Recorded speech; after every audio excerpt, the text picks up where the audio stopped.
DIPNECH.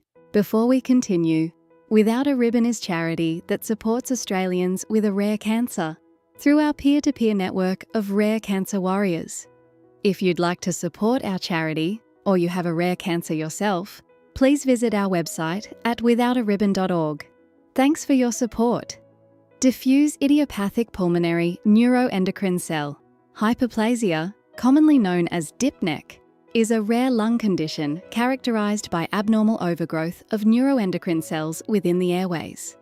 It is considered a premalignant or early neoplastic condition that can progress to neuroendocrine tumors of the lung. It primarily affects middle-aged women who are non-smokers. The condition involves widespread small nodules in the lungs caused by proliferation of neuroendocrine cells. Over time, some of these lesions may develop into carcinoid tumors, which are a type of lung neuroendocrine tumor. DIPNECH is rare and likely underdiagnosed because its symptoms mimic asthma. It is more commonly reported in women and usually identified in middle age. Patients typically present with chronic cough and shortness of breath. Wheezing is common and may not respond well to asthma treatment.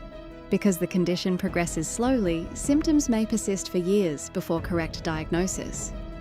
In cases where neuroendocrine tumors develop, additional lung nodules may appear on imaging. If you would like to know more about this cancer or to donate, please visit our website withoutaribbon.org.